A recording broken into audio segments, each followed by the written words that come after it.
Welcome to the second of our special Barefoot Junkie summer workouts. Now you won't need anything to do this, just slip on a pair of Vibram 5 fingers and enjoy, and it's a great way to end a workout or especially a run. Alison's going to hold each position for around 5 seconds, but you're welcome to go longer and do as many rounds as you fancy, but be warned this sequence is a lot harder than it looks. You can find more information on this workout and see more like it at barefootjunkie.com.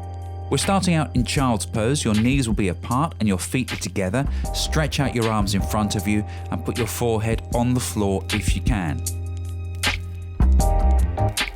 From here, move to a tabletop. Flat back, hands under your shoulders, knees under your hips, engage your core and keep your knees hovering just above the floor.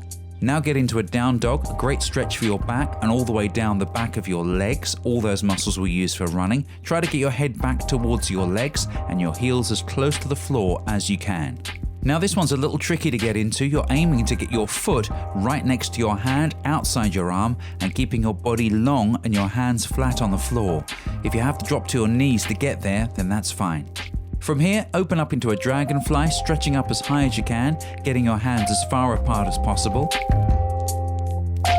And now we move into a high plank, hands under your shoulders, core engaged, and no bums in the air. Squeeze your glutes to help keep you straight. Finally, tuck your knee in to get as close as you can to your elbow with your foot off the ground. This is really going to fire up your core. And now we do it all again for the other side. Back into tabletop first, and you should really feel your core reacting now.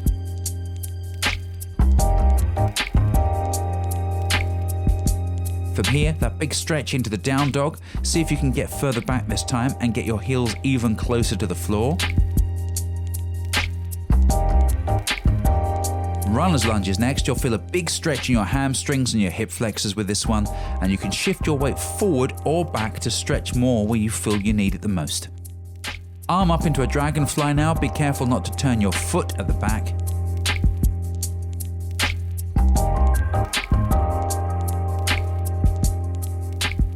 Now the high plank, core and glutes engaged.